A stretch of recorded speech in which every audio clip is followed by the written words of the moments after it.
Welcome to Wrasslin Raw!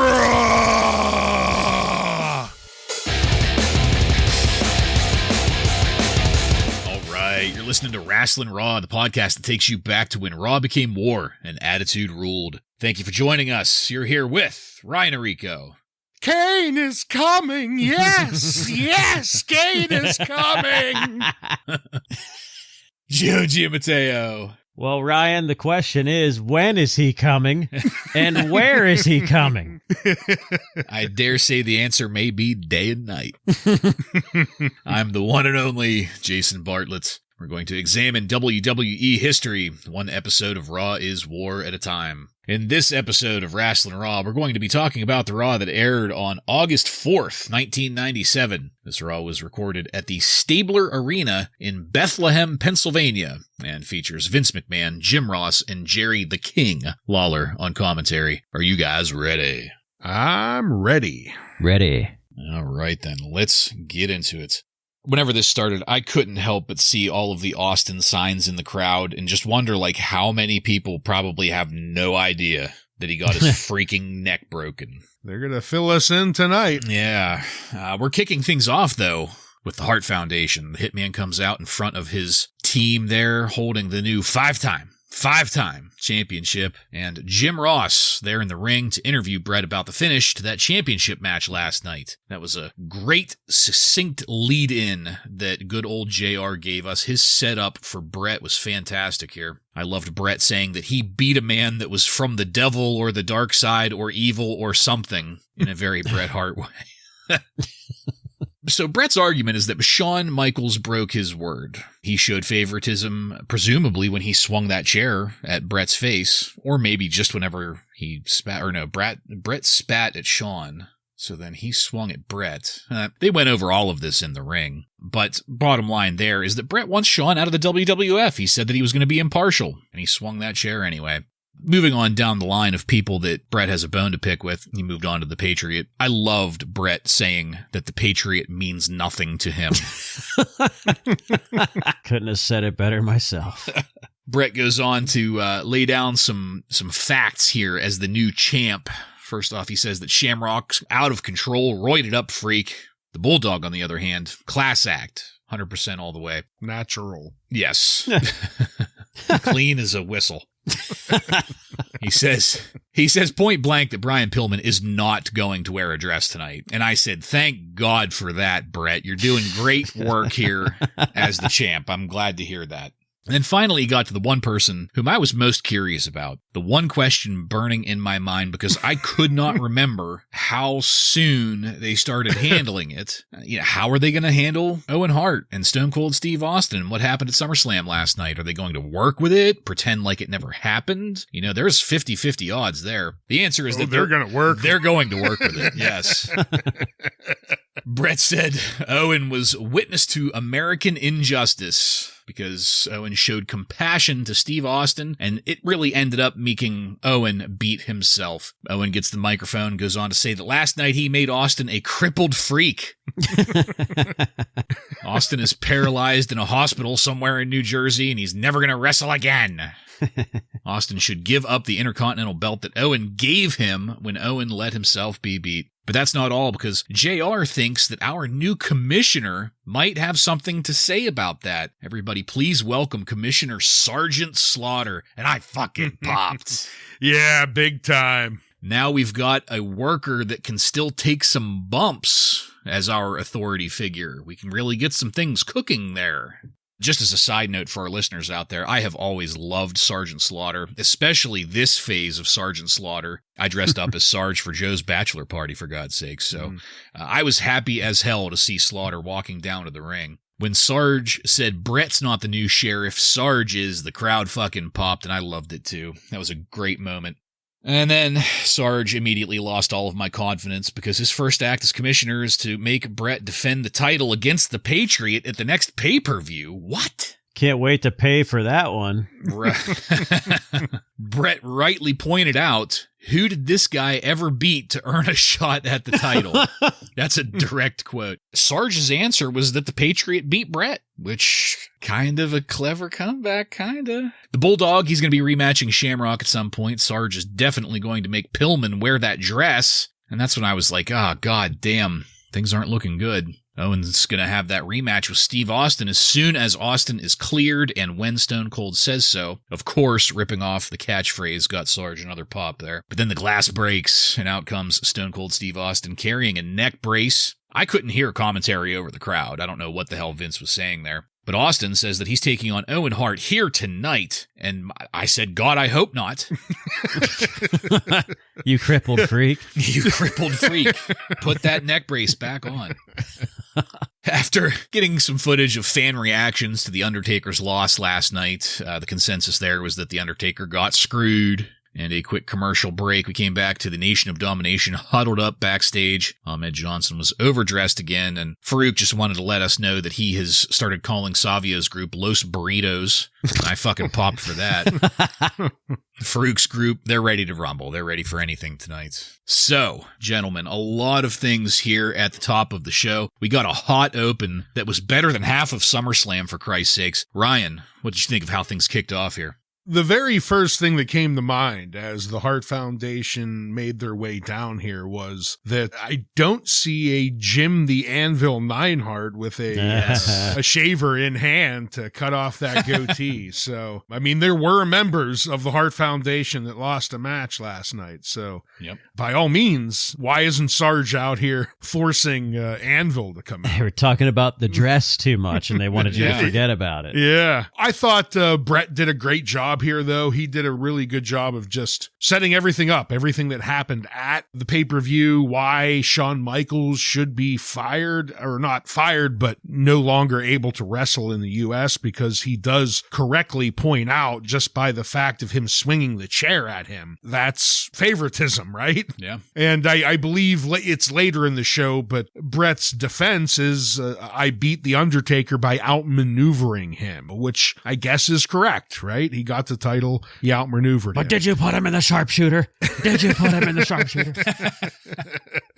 But this whole thing was a setup, for two things. One, to introduce Sergeant Slaughter, and Bartlett, I completely agree. I popped my ass off when Sarge got introduced here. That was a giant nostalgia pop. And then when you got to hear that fantastic Sergeant Slaughter voice, just rah, rah, rah, rah, just barking orders at people, it's a flashback to that 80s sounding wrestler, but in a good way. I loved it. He gets into telling Pillman that he's going to wear the dress, and for the first time, maybe I cared about the dress just because Sergeant Slaughter was screaming it. Oh. I don't know. Huh. Just because Slaughter was going to make it happen. Okay. I mean, that's a good positive spin. Mm-hmm. I was surprised as fuck to have Stone Cold come out here. I thought for sure that he was at least going to take a couple weeks before. I knew he didn't take long before he at least was back on the show, not in the ring, but I didn't know it was the next day. I thought Less than 24 hours. Yeah, I thought for sure he was going to let himself rest for a little bit, but no, he's out here telling us he's going to have a match. I mean, I'm sure the people in the crowd probably believed him. Here at home, I'm like, well, clearly this isn't happening, right? But to have Owen just calling him a crippled freak as well, just 24 hours after breaking his neck, all of that, amazing section. And like you said, maybe stronger than anything that happened at SummerSlam. Really good way to start Raw off here. Yeah, I agree. I mean, this is how Raw has started several times over the past couple months, but this one just seems a little bit better because now Bret is the champion and should be, in my opinion. So it's pretty good. The one thing I still like, it's happened the past couple times that these guys have come out, and that's that they're not passing the mic around, and I like that. Yeah. I like that Bret does most of the talking. He let Owen talk a little bit, and that was it. We didn't have to hear from Bulldog and Pillman and whoever else is there. No Anvil. The Anvil was not there. And Sergeant Slaughter is great. This is an introduction, again, of him being the commissioner. He looks like an authority figure. Yeah. And that's going to work. So that is a great spot for him to be, is commissioner. I hated that he got the cheesy 80s WrestleMania music, though, when he came out. I wish they would have given him his Sergeant Slaughter music, but, whatever. You can't have it all, I guess. But pretty good timing, too, for Sergeant Slaughter, because I think this is something they can use to have him sort of help sort out this whole Austin injury situation, too, later on. So I think that's good. And yeah, Steve Austin coming out here. You'd think that we would get him sitting at home in a neck brace in Texas, via satellite. No, loading a gun. You're not in the fucking arena. No neck brace. No neck brace. I'm not even sure if they know what his actual injury is. Like, I think they might think that it's just a stinger. I haven't read anything about it. That fake ass doctor that they brought on later. Yeah, that's what I was going to say, because he doesn't say broken neck. He says like a contusion or something on the spine or whatever. So it almost makes me wonder that maybe they didn't realize how bad it was. I don't know. Or maybe he didn't tell them how bad it was yet. Yeah, but yeah, that was a good open to the show. And the Nation of Domination, Ahmed is, I agree, Bartlett. He's overdressed. He sticks out like a sore thumb. Yeah, I don't like Ahmed Johnson in the Nation of Domination so far, so we'll see what happens there. It's amazing how a man that's really half naked can still be overdressed. Right, exactly. Another great thing you were saying about how Sergeant Slaughter looks the role, and he looks like an authority figure, is, he comes from that time in the WWF when everyone was a giant. And when he came into the ring, he towered over everyone in there. Yeah. Like you said, looks like he could actually force what he wants to be done to happen, because he's a big motherfucker. It's no respect to Gorilla. Gorilla just looks like an old man now. Yeah, he's too old now. So, yeah. Slaughter still has another decade left in him. Yeah. Yeah, Gorilla was a very slight step up from fucking Jack Tunney. Yeah. Really. I mean, kind of useless in the end. What he did do was gave us the extra, 2 minutes at the Iron Man match. And Joe, you said about Sarge coming into that WrestleMania music. As soon as you said that, it kind of dawned on me. I'm pretty sure that's a ripoff of the riff from Michael Jackson's Black and White. It's close, yeah. Yeah, it does sound like it. So now I'm just going to tell everybody that Sarge used to come out to Michael Jackson's Black and White. All right, gentlemen, let's get to our first match of the night.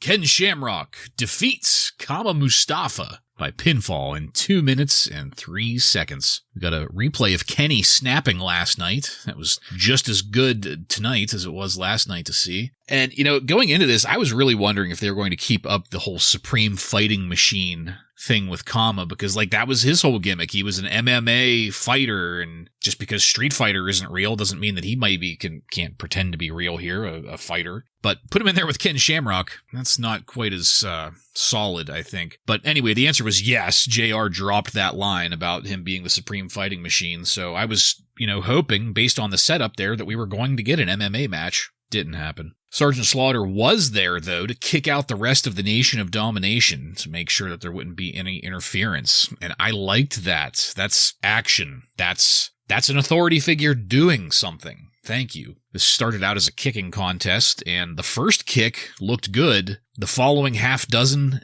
did not. And things kind of stayed that way. Positives. Shamrock, his timing, his selling, getting better every day. It's astounding to me how fast he is catching on and just leaps and bounds looking better. Is he perfect? No. Is he exponentially better than the first day he showed up on our screens? Yes.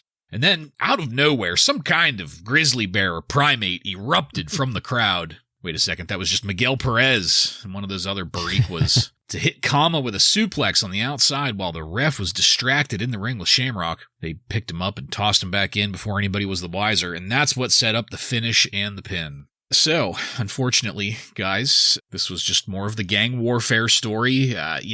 Shamrock, he, as I said, is looking good, doing better, but that wasn't the point here. This was to set up what's going to happen later on, and we'll get to some of the other people here, the disciples of the Honey Dipper and our favorite wrestlers later on, so I'm sure the gang warfare isn't over tonight, but Ryan, please, what do you have on this match?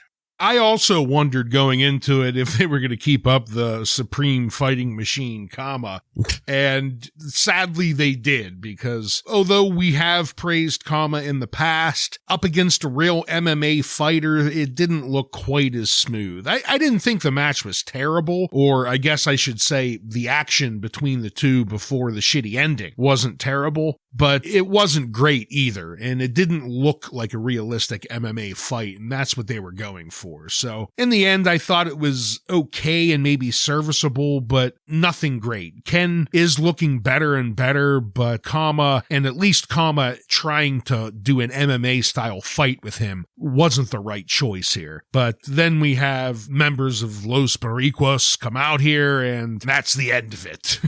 I'm not sure I really care. It was an easy victory for Ken in the end, and he just is going to kind of progress with his taking people out, mid-carders like Yeah. It did its job, but it wasn't great. Yeah, I think that there's going to be a theme tonight for me that I didn't get enough of a sample of the actual wrestling in this to even have an opinion on it. I think that this was utilized for this terrible gang warfare stuff when I think it should have been or could have been utilized to continue this Ken Shamrock snapping stuff from last night. I think that this didn't really give us much fallout for that, and that's a little disappointing. I think it was more geared towards this Boricua's interference, and honestly, the Nation of Domination deserves better than this stupid gang warfare stuff that's between these other two groups.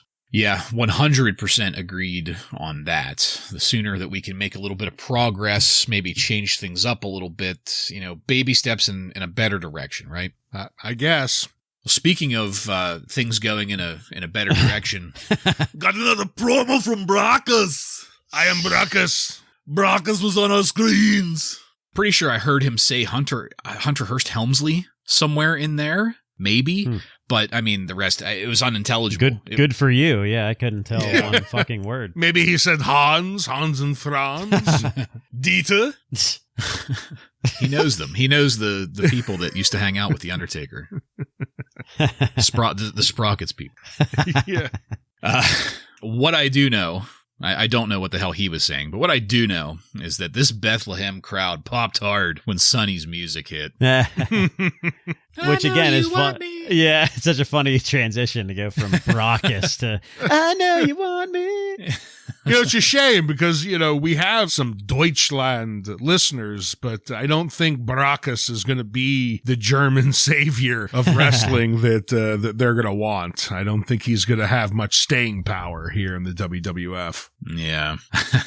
Sonny, she got announced by the ring announcer as the guest ring announcer for the next match. Taka Michinoku defeats Brian Christopher by pinfall in 3 minutes and 27 seconds. I had to laugh at Jerry Lawler smiling and nodding like a proud father while Brian Christopher was yelling, "Don't touch me!" at the fans. The fucking laughing. Need I say more? The cackling. Yeah. We got the flying press to the outside from Taka again. That looked great. We got a missile drop kick from Brian onto Taka while Taka was staggered. That looked good. And it was at about that point that I realized that we're kind of getting the same things over and over in these light heavyweight matches, regardless of who's in it. I feel like I've seen a missile drop kick and a splash to the outside more times than what's probably actually happened. It's almost like nobody in the WWF knows how to book smaller wrestlers. It's the damnedest thing. We did get to the finish, a surprise roll-up from Taka out of nowhere. Things kept going, though, with Christopher doing a monkey flip with Taka to throw Taka out of the ring. Taka was very visibly working that one. They should have just gave up while they had the opportunity to slink out of there. And that's it. This match, it's like deja vu all over again, Baby Joe. What'd you think? Yeah, I thought these guys have good moves. They're probably more entertaining for a live crowd than TV. There's no substance to it. There's no story or anything like that. But it seems like these two guys, Brian Christopher and Taka, are going to be the top light heavyweight guys. Yeah. Up to this point anyway. I am still very impressed by that springboard move that Taka does. I think it's just so impressive. It's very unique and nobody else does it during this time. And if they do, it won't look nearly as good or effortless as he makes it look. So it's really an impressive move. They're really, really leaning into the too sexy gimmick now for Brian Christopher pretty heavily. So it seems like they have some direction for these guys, but yeah, it's just kind of the same thing every time right now. So I guess we'll see where they go with it. Yeah, it's, they start off, speaking of the too sexy, he has a shirt that says it now. His pants say it. They're kind of introducing him basically as Brian Too Sexy Christopher. So he's yelling it to the crowd and everything. I didn't realize that they really leaned into the too sexy gimmick before he teamed up with Scotty Too Hottie. So that's kind of interesting. And my Lord, Christopher and his obnoxious cackling. He does it through the entire match. And I don't know. It makes me hate him, but I'm supposed to. He's the obnoxious heel. So is he doing his job kind of like his dad does sometimes? I don't know. And the action, this was a short one. What did you say? 3 minutes and some change? Yeah, about 3.5. Yeah, a very short one. But Taka and Christopher, I thought worked pretty good together. And Joe, as you stated, that springboard dive, it just looks great every time he does it. And he lands it perfectly this time. And it's clear they're setting up a bit of a feud here with him and Christopher, with the way it ends with the quick roll up and then Christopher attacking Taka after the match. So they are trying to build something here. And the action was not bad either. So I don't know if I hated this as much as I've hated some of the other light heavyweight matches. It seems like maybe they're starting to try and give it some direction, but they haven't quite got there yet. Yeah, that's a pretty good way of putting it, because that's more or less where I'm at with this. Is like, we know it's Taka, we know it's Brian. Now we need to figure out what we're doing with them, because it's starting to get repetitive. Yeah. So I'm looking forward to more matches. I'm not turned off by the action. It's just, now we need a story, pal. All right, so speaking of stories, backstage, Sarge was back there beating on Brian Pillman's dressing room door. Pillman gets a dressing room all to himself, I guess, because it had his name on it, just his name on it. Pillman gave Sarge some attitude. He mentioned Sarge pushing around his privates on the base, and I fucking popped. I thought that was hilarious. But the bottom line to that interaction was Sarge said that Pillman is going to put on the dress, and he's going to have to keep wearing that dress every Monday night until he wins a match.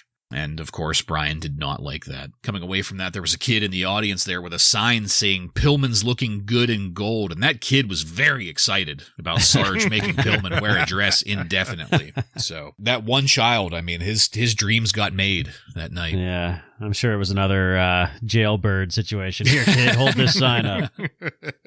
Just so you know, the next In Your House, they're still calling them In Your Houses. It's going to be called Ground Zero.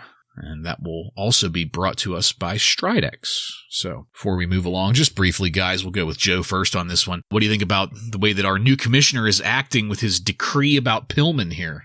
They are just obsessed with getting Pillman in a dress on this show. And I guess we will talk more about that later. Again, I'm going to say, like earlier, I don't care about the dress match, but I loved Sarge screaming at Brian Pillman, "You're going to wear it!" Like, it was just, just Sarge makes everything great. Like, you could just see the rain of spit flying out of his mouth. It's just Pillman. Fantastic. I love Slaughter. All right. So after that, we went to our next match.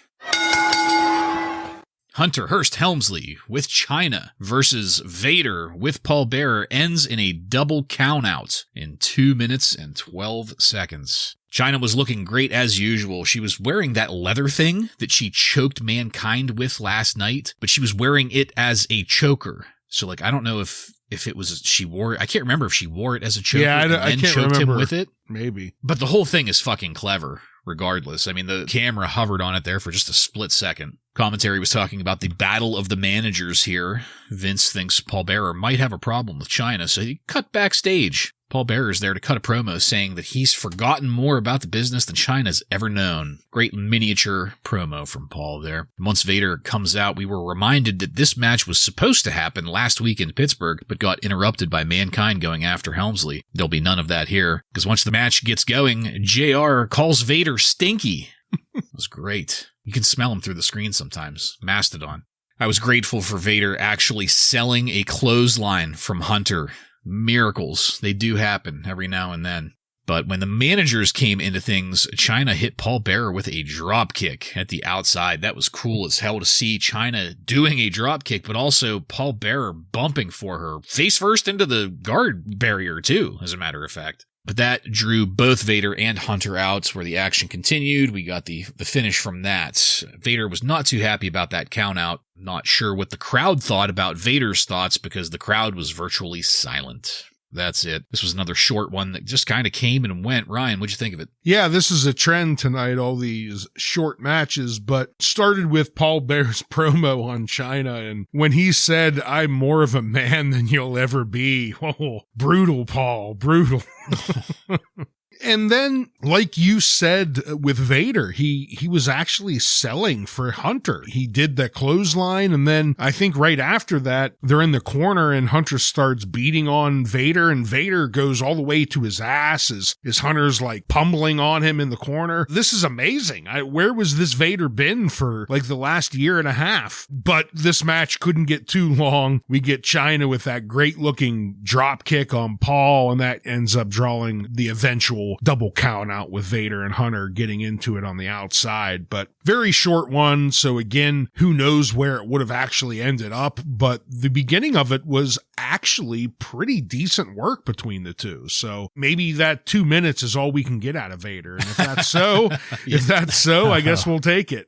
Yeah, I did not dislike this, but I just, like you said, Bartlett, it came and went. I mean, there was really nothing here. It was kind of useless, really. I mean, it's 5 minutes. It lets us see China drop kick Paul Bearer.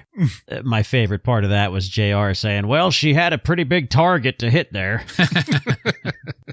Yeah, I mean, this was just, I don't know. Again, I still feel like China is upstaging Helmsley a little bit here still. Not that that's a bad thing, but I just think that's kind of what's happening. Even on their entrance, she stands up on the apron there, and you can see Helmsley doing all of his stupid curtsy and all that other bullshit that he does in the back. You know, we've mentioned it for months now, and it's just waiting and waiting for him to drop that blue blood gimmick. It's just going to make this so much better, I think. Yeah. Well, and I don't remember, does he keep it all the way up until he joins DX? Probably, I would guess, but we'll soon find out. Yeah, a quick turnover to pretending it like it never happened. Right. Yeah. All right. Gentlemen, something that I wish we could pretend never happened. Oh. Thankfully, it'll go quickly, though. Our next match. The Patriot defeats the Sultan with Iron Sheik by pinfall in 1 minute and 45 seconds. I considered myself very grateful and thankful that we got a promo from the Patriot going into this match. Probably the longest one yet, right?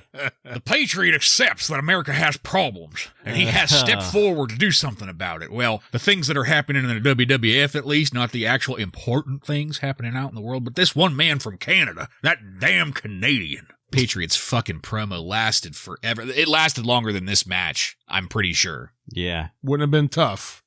It was probably like 30 seconds, but it seemed like 30 minutes. It felt like an eternity. The promo. Yes. Yeah. Well, this match started with dueling national flags in the ring and didn't get much better from there. The Sultan didn't really look bad. I mean, he looks like he took some time off to rehab, so that's good. I'm glad to see he's physically fit, but the Patriot was fucking terrible. I don't know what the Patriot's finisher was called. It was kind of like it looked like a full Nelson slam. I'm going to call it the Patriot Act, but it looked terrible. So hopefully we don't have to deal with that much in the future. But that's not the end, though, as the Hart Foundation started coming down to the ring. Bret and Owen and Bulldog, still no Jim Neidhart. Here's where I realized it. And the commissioner, he showed up too. He was stopping Owen and the Bulldog, but not the Hitman. There in the ring, I guess the Patriot decided that waving the American flag at Bret was an intelligent insult, but Bret was not impressed. Bret turned his back to walk away. So whenever he did that, the Patriot was just one hell of a babyface and sucker punched him with a flying axe handle from the apron. Officials came out, it was broken up, and that is it for this one. Joe, please tell me why you love the Patriot and why we all should too. It's becoming more and more clear to me why the Patriot is so forgettable. Man, this guy is getting a title shot next pay-per-view. Unbelievable. This patriotism angle itself is just so outdated. I know that sounds silly because Bret Hart's doing the whole Canada thing, but the Bret angle is good because he's just an asshole who thinks he's better than everybody because he's Canadian. Yeah. And, shits on the USA. USA doesn't have any beef with Canada right now in 97. That's what that is. Bret's just an asshole. This whole thing with leaning so hard into the patriotism thing just isn't working, like it did during Desert Storm with Slaughter and Hogan, that type of stuff. It's silly. And the Patriot sucks. His promos are terrible. His wrestling is not great, although he squashes the Sultan here. So I guess they want us to think that he's great, but he sucks. Yeah, we start with the Patriots promo at the beginning here, and it basically boils down to him telling Bret Hart, "This is America, and if you don't like it, you can get out." And that's basically what it boils down to. Once the match starts and the Patriot comes down, I'm sorry, but hearing Kurt Angle's music is so fucking distracting. Yeah. It takes me out of it, and it's going to make me hate Kurt Angle's music when he shows up. It's a real fucking shame. I don't know what you're talking about. We established before that this is the Patriots music, so whenever Kurt Angle shows up, we're going to have to hear the Patriots music. Yeah. Well, anyway, the match starts off with a flag off, which was an interesting way to start. And then the match does start, and it's 30 seconds long. The Sultan came back and had one job, to be a jobber to the fucking Patriot. And it's like, I understand what we're trying to do here with the Patriot. He's going to be wrestling for the heavyweight belt come next pay-per-view up against Bret Hart, so we got to build him up. He's got to squash some mid-carders here to make it look like he's actually strong, but holy fuck is he bad in the ring and on the mic and basically everything that has to do with wrestling. Yeah. And then he ends it with Bartlett. You pointed out, he's the baby face here, so he does the cowardly attack from behind to finish things off here. Way to give Bret Hart ammo to say how shitty Americans are, right? Because cowardly move, and just a shit segment. Yeah. He means nothing to me. Well, okay, so Joe, you were saying that because of the international angle, Bret's doing that, but it's just he's being an asshole, really, that just so happens to be Canadian. The way I kind of look at it is you've got Bret insulated there in his little group, and it's not just Canadians. He's got the British Bulldog there and an American in Pillman, but he's insulated. They're on an island alone by themselves because they are surrounded in a sea of Americans in the locker room. The entire rest of, I will say 95% of the rest of the roster. So why do we need this guy in this fucking lucha mask? That was, it's a lucha mask. Let's not be naive about that. That mask embodies all Americans. Oh, jeez. Why did we have to bring this fucking shit-kicking redneck motherfucker in? When we have 95% American locker room, I guess is like, why? Totally useless. For what it's worth, on the Bruce Pritchard SummerSlam show, he said that Vince hated the Patriot and the whole entire gimmick. So it's all the others that are, I guess, talking him into, it was Jim Ross and Bruce Pritchard that were talking him into keeping it going. Just lost a little bit of respect for Jim Ross. Yeah. Yeah, he was a big Del Wilkes guy, so yeah, we have him to blame, I guess. Well, it's probably because Del Wilkes played football. That's probably why. Yeah. Was he a Sooner? No. Sooner Boomer? Boomer. Well, you know what? That leads me to the other point that I wanted to make about this. Joe, you said, Vince didn't like the Patriot. That surprises the shit out of me because this is like the kind of cartoon bullshit that Vince creates. Well, this was a cartoon match. So one of you guys said last week or the week before about, zero build up on the Patriots and all of that kind of stuff. And it got me thinking, watching this match, because I was thinking about anything other than this fucking match. I wonder, because he's a cartoon character, has more of his character or story been developed on Saturday Morning Superstars? Like, we're missing, because, let's not forget, we're missing a whole bunch of material that we don't watch, but it's the little kid Saturday morning show. And he's a cartoon character. I'm not going to spend too much time worrying about it, though. Oh, I'm not either. I'm just saying. Probably not. It's probably a situation where they just throw him on TV, because what would a build-up story do for him? Nothing, Right. It's not going to do any good. I just didn't know if they were still like latching onto that cartoon bullshit so that they would have something to put on Saturday mornings. Yeah, well, I don't know. Maybe not all of the cartoony shit is Vince. I'm sure obviously he gets final approval, but just knowing someone like Bruce Pritchard's personality, I'm sure there's a lot of cartoony shit coming from his brain too. Yeah. Okay. Well, just wanted to throw that out there. Like I said, I thought of it while I was watching it. Surprise, surprise, that match is what ended the first hour of Raw. Talk about ending things on a stinker. From there, we moved into the second hour, and Raw is War. And Vince McMahon was in the ring to kick off hour 2, lubing up the goozle for an interview. And then I loved how the crowd started booing the very mention of Shawn Michaels. Vince took a very stern look around, lifted his finger like we're all wrong, and said, well, he's unquestionably controversial. And there he came, in his loafers and hot pants. Whatever shirt Shawn was wearing didn't make it to the ring because he's used to taking his meetings with Vince shirtless. Shawn practically got pay-per-view pyro for his interview, which was just fucking wild to me. Shawn's pissed because he feels like everybody is blaming the outcome of the match on him, which is actually pretty accurate. Vince tried to respond. Shawn cuts Vince off with, shut up. And Vince just wilted like an emotionally devastated 13-year-old boy getting yelled at by his girlfriend. You can see the exact moment where his heart rips in two. Joking aside, Shawn did cut a great promo here. At one point, Vince asked Shawn if he and Bret were in cahoots. Shawn calls Vince a Nimrod and the dumbest son of a bitch he's ever met, and I fucking popped.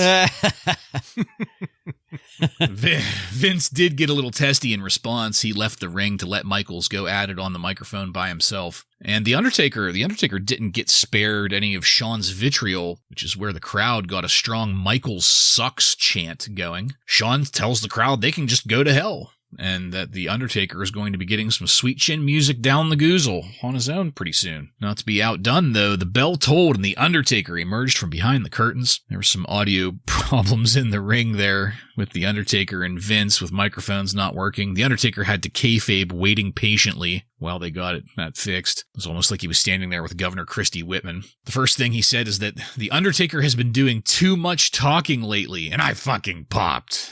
It's goddamn right. The Undertaker is going to go back to what he does best, which is taking souls.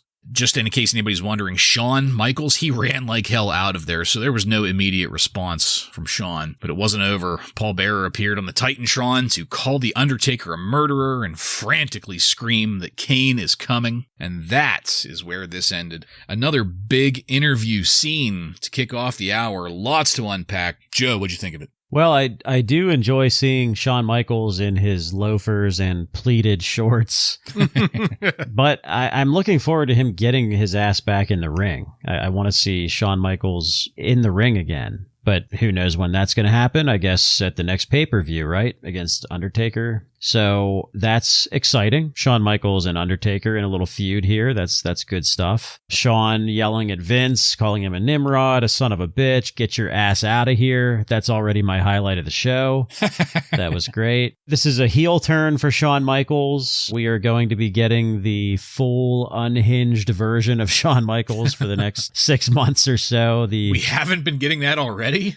The most difficult human being to work with in the history of the business, possibly. That's exciting. It wasn't the greatest promo, but I think the crowd was taking to it and helping put it over for me as Shawn being the heel now. And then Undertaker coming out here gives me the vibes of definitely getting closer to the Ministry version of the Undertaker. Yeah. So that was cool to see as well.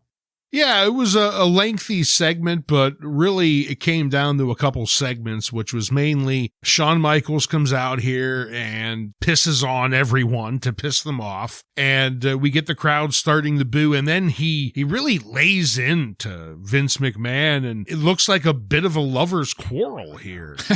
Vince McMahon just kind of puts his head down and pouts and goes out of the ring. And then he lays into the Undertaker, which I loved this part. The Undertaker comes out here, and Bartlett, you kind of already touched on it. He says, hey, I've been talking too much. It's time to get back to the Undertaker old. And he does. He just says, Shawn Michaels, you will rest in peace. And that's the end of the segment there. And I thought it worked for the most part. It wasn't the best promo in the world, but he did make it clear Shawn Michaels doesn't care about what people think. He's turning heel, and it's clear him and the Undertaker are going to be going at it sometime soon here. Mm-hmm. Looking forward to that. What I wasn't looking forward to was our next match.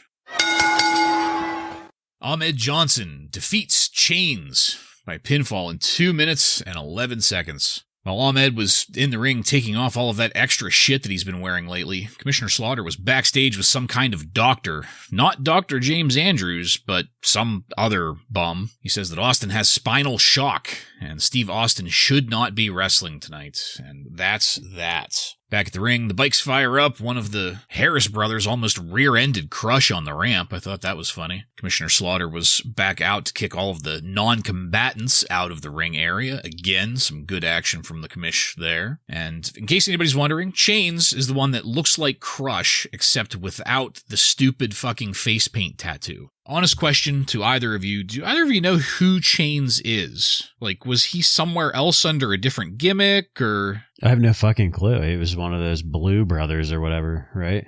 No, that's Skulls and 8-Ball. Those are the Blue Brothers. It's Brian Lee, the fake Undertaker. Yeah. Okay. Sorry, I don't know whose name is who because I don't care. Yeah. They're worthless. Right. Yeah. Well, the reason I was asking is because it certainly didn't look like he was a wrestler here in the ring because it sucked. But, whatever. Just as I was about to type, the work here is terrible. Ahmed almost killed Chains with what looked like an attempted Michinoku driver. Fucking terrible. Then Ahmed just did it again, this time without a botch. Then Savio and one of the other gang members showed up to, fire up Chains' bike. That was the distraction that got Pearl River Plunge in a victory for Ahmed. Then, gang warfare and stare down in the ring with DOA, Nation of Domination. But, lo and behold, much to my delight, the Nation turned on Ahmed Johnson, beating him down in the ring as DOA left. Farouk whipped Ahmed with a belt, and on his way out, Farouk looked at the camera and said, "Let that be a lesson to all of your black asses." And I fucking popped. And that's it. The match sucked, but at least Ahmed is out of the Nation. Ryan, what'd you get on this? That's pretty much it. Ahmed Johnson getting kicked out of the Nation. I knew he didn't spend a ton of time in there, but I didn't realize that he basically joined, got injured the night he joined, came back and was there for like a week and then kicked out. So Ahmed Johnson did not have much time in the Nation, and that's probably for the best. And I'm not sure I'm really going to touch on much of what happened in the match because it wasn't anything more except continuing this gang warfare bullshit. And the real highlight was the ending here where the rest of the Nation shoe shines Johnson. So that was good to see. Yeah, the match sucked. Ahmed Johnson sucks. That fake doctor sucks. He was reading a fucking cue card the whole time over He really looks like shoulder. a doctor, too. Yeah. We're getting a lot of Sarge tonight. Jim Ross says he's being a bit overzealous, and I have to agree. He has been up in people's business tonight, so hey, he's the commissioner, so that's what he's supposed to do. I mean, this is my favorite version. This is what I want out of Farouk and the Nation, is them beating the shit out of somebody, pissed off, and saying, now let that be a lesson to all your black asses. That's the Farouk that I like to see, so this was very enjoyable to watch at the end there. Yeah. Yeah, agreed. The only thing I can think of is they got tired of telling Ahmed that he was overdressed. Well, somebody that's no longer overdressed, the people in our next match. The Godwins, Henry and Phineas, defeat the Headbangers, Mosh and Thrasher, by pinfall in 3 minutes and 51 seconds. The Godwins are doubling down on the Confederate flag. Henry now has that, stitched into his bibs there. But, yeah, this continues to piss me off because, just in terms of look, minus the flags, of course, the Godwins look good like this. They would look better if Phineas picked up some free weights or something. But still, they don't look bad. They look like big pissed off hillbillies. And the work was fairly decent too. I just wish I had some kind of story that would make me care about these guys, because we don't have that. We got news from commentary that later on, Dude Love is going to be subbing in for Steve Austin against Owen Hart, so that was There's the switch. The finish in this match was very clever, I thought. The ref was distracted. Henry snuck in for the slop drop into a pin from Phineas. I'm not doing it enough justice describing it that way because it was really a neat little piece of work that was timed really well. And that's it. I thought this was a decent enough match, but as we've stated many times over the past couple weeks, nothing has been done to make us care. Joe, what'd you have on this? Yeah, I couldn't say it any better. This is just not good. It's filler. It's more heel work from the Godwins that we're just not buying into, I guess. So, yeah, it's just more filler. It seems like we get a lot of that tonight with the actual wrestling. It's all just filler. Yeah, and what I'd add to that is the filler isn't terrible filler. Like this match, Godwins and the Headbangers, they do a pretty solid job with each other here. It's just, it's so short and the endings have all been kind of convoluted and there's no storyline, so we don't care about it. We don't have any stakes in these matches, and they're too short to actually get anything decent going, but this started out looking serviceable. It's no surprise, Godwin's Headbangers, they're both good workers here. But in the end, it was just another throwaway match just to fill in between all of the drama segments, is really all of its purpose was here. And Bartlett, I agree, the way it ended it was a pretty slick back and forth and then switch over to the Godwins picking up the victory here. So the evil shirtless Godwins pick up another victory. They're on a bit of a streak here ever since they turned bad. Could have been better, but wasn't the worst thing ever. Yeah. What was the worst thing ever, however, was Gold Daddy and Mommy Lena coming out. That's what I've decided to call them from now on, I think, because... It's funny because I just have them listed as Mommy and Daddy in my notes. Yes. Where's Dakota? Mommy Lena. Gold Daddy and Mommy Lena. Practically acting like politicians, too. Pointing, waving to the fans. Like fucking Bill and Hillary walking down Pennsylvania Avenue here. Gold Dust. He's completely dropped his Gold Dust voice at this point. Yep. He just sounds like some guy from Florida now. Yep. Wherever he's from. Someplace down south. Texas. Yeah. Okay. Well, after a commercial break, we found out that the reason that they're here is that they have ringside seats for our next match. Bob Holly defeats Brian Pillman by countout in 2 minutes and 24 seconds. Brian Pillman did come out in that dress, just so everybody's aware. It happened. Oh, it happened. The commish made that happen. I was very underwhelmed by Pillman's dress because, I feel like we just had the Headbangers. They were wearing something 10 times more controversial than this, and they do that daily. So, I don't know. Bob Holly once again got the full jobber treatment. Any kind of introductions, they all had to have been made during the commercial break. We did not have to hear his goddamn music. Bob was working well, like he always does. Bob Holly always looks good in the ring, but just, God, the gimmick's so terrible. Pillman, on the other hand, was wearing women's underwear under the dress, which was a little funny, but not as scandalous as Is that what it was, or was it or was he wearing a jock? It almost looked like... I thought it looked like a thong. Well, yeah, it definitely did look like a thong. That's what I... Yeah. Vince and JR were acting like it was scandalous, and it's just kind of whatever. Pillman went outside to argue with Gold Dust, and that's what drew the count out, of course. Pillman did a great job of acting angry about that thing that he just did to earn himself the countout, while Bob Holly did a poor job of acting like he earned the victory. We did end up hearing Bob Holly's music at the end of the match, though, so any happiness I might have had just fucking died right there. And as he was leaving, the cameraman did try to get an upskirt of Pillman on his way up the entryway, so at least we're trying to keep things equal there. In the end, I guess, I'm trying, Joe, you put a great spin on this. This is a stepping stone towards something better. So that's the best I can say about it. Ryan, where are you at on this one? This was a bit of a miss, especially because we have Bob Sparkplug Holly coming away with a victory. But the one part I did like was Slaughter throwing Pillman down the ramp to get him out there in the dress. Slaughter could do no wrong in my eyes tonight as far as what he does, even if it is with this dress match. But the match was, it was non-existent, kind of like all the other matches tonight. Immediately, Pillman goes outside the ring and gets distracted by Mommy and Daddy, and then that's the end of the match. And Bob Holly picks up a easy victory, which isn't very typical for him. He's used to taking the big L anymore, so walking out with a victory is a feather in his cap. But this was a forgettable match, but we're not going to forget it. We're going to continue this spiel going forward. Yeah. Bob flat on my back in the center of the ring, Holly. Everybody. Yeah, this Pillman in the dress, they wanted it to happen really bad. They kept teasing it. It happened, and it just kind of, I don't know. It just wasn't really that great. This may have been more interesting in 1997, but all this is doing is giving me flashbacks to the stupid Crybaby stuff with 1, 2, 3 Kid and Razor Foot Ramon. matches, anything. Yeah. Pillman's a funny guy. You don't need to give him this stupid comedy for him to be funny. He can just be funny on his own. He's much better than this, yes. Well, guys, we got back from commercial, and Bret Hart joined commentary while we were away. Vince McMahon was not happy about that. He was just being a dick to him. A very Vince McMahon-ish kind of dick. But I loved Bret pointing out that Shawn Michaels didn't need any kind of special permission to come out and join commentary for Bret's matches. So that is what took us into our final match of the night.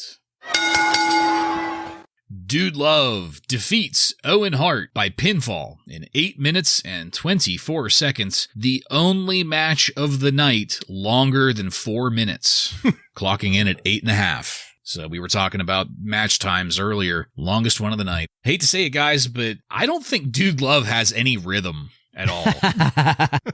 That's part of what makes him great. Yeah. Was the one girl at the end, was one of them his wife? I think so, yeah. Okay, well, yeah. It doesn't matter if you have bad rhythm, if you're going home with that every night. Right. Speaking of, my first note, my God, there were some ladies there with Dude Love painted on their cleavage, little hearts.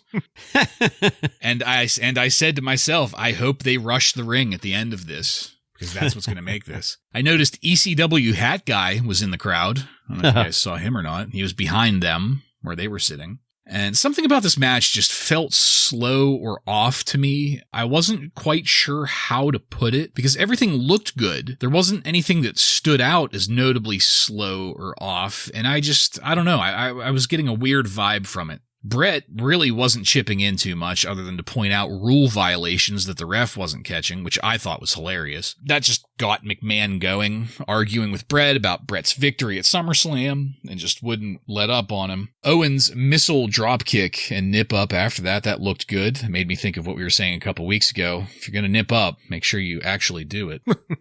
He's no jobber. He is not. The Bulldog came down, and while the commissioner was dealing with that, Bret said that he had to tie his shoe, so he got up and ran Dude Love's head into the corner post, which I loved that. That was great. That gave Owen the chance to apply the sharpshooter, but as soon as he did, Stone Cold Steve Austin came down, who had no business being there. The one time it actually makes sense. Austin goes over to the commentary table to try to steal a slammy, but then officials get called out, and in the kerfuffle that followed with the various authority figures, Austin was able to very quickly and covertly get a strike on Owen with the slammy. That gave Dude Love the surprise roll-up, pin, and win.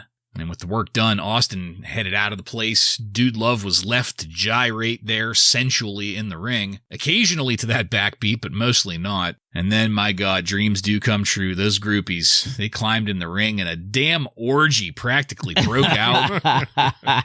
And that's Summer of Love, where we faded to black. I tried to make my thoughts clear already on what was already like probably a pretty big audible called at the last minute going into this, so I really don't have a good frame of reference to judge it, I don't think. Joe, what did you have on this and the way that Raw ended tonight? I wasn't a big fan of the match. I expected it to be better than it was, and it wasn't. It wasn't bad. It just, I don't know. With these two guys, I expected better. It was not enough information was given to us about the fallout from last night. Austin was nearly paralyzed less than 24 hours ago. He is the Intercontinental Champion and the Tag Team Champion, but like we don't know what's happening there yet. So that's the biggest problem that I have with this, I guess this whole show, really. I mean, we're talking about the end, but that's kind of my problem with this entire show. We don't really know what's going on there. And the fact that Austin is out there is just, I know this wasn't anything too physical that he was doing, but still, I expect him to be at home in Texas with a fucking neck brace, live via satellite. No. Yelling at Vince, you know? But no, he's out there being physical, and that's just dangerous. I thought the match itself between Owen and Dude was fine. You know, it wasn't a standout, that's for sure, but it was good action. Nothing looked bad. We did get a signature Hart family Irish whip into the corner a couple times, and Owen shook the whole ring. That always looks great. And then we get to the ending. You know, we want to get the crowd to see Stone Cold. He showed up here with a broken frickin' neck. You know, they're going to get the pop they want. He comes out here, and I kind of like the ending. He grabs Owen's slammy, and with Owen's own slammy, hits Owen. That gives Dude the victory here. So I think all in all, it was a solid ending when they didn't know what they were going to do. Because, I mean, let's be honest, we are 24 hours after Stone Cold's neck breaking. You know, up until this point, Stone Cold was, everyone knew in the business there, he was the guy they were putting their dreams on. And I don't think they had enough time to realize what they were going to do here. And it maybe ended with it not being as great as it could have been, but I'm not sure I could blame them, you know, this short after. They don't even really know how serious his injury is probably yet. You know, is he going to be back in a couple weeks, or is it going to be months, or is he ever going to wrestle again? So I could understand them spinning their wheels here a little bit. And I think they still ended with what was the best match of the night. Yeah, I can't really say too much more about that because, like I said, it's probably a pretty big audible in there somewhere. And considering the fact that they had to call that audible, things didn't end too badly. So I'll take it. As I said, we faded to black. So, gentlemen, let's take it on over to highlights and lowlights. Ryan, why don't you take that first? So my highlight, I've praised them all night. It's going to Commissioner Sergeant Slaughter, and just, you know, bringing him on board, giant nostalgia pop for me, and I thought he did a great job screaming at everyone. Low light, you know, it's all of the filler matches, but in particular, Chains versus the Sultan. It was just a real stinker all around, and definitely was my low light. Wait. Chains was against Ahmed Johnson. There were just so many bad matches. Yeah. Pick one. Throw a dart. We'll just say low light then was all of the filler then, as I started. Yeah. My highlight is what I think was the best fallout from SummerSlam, and that is Shawn Michaels' promo. I think that we got some answers on what happened at SummerSlam there. Shawn is now turning heel, and he is going to have a match with The Undertaker. And he told Vince to get his ass out of the ring, and I enjoyed it.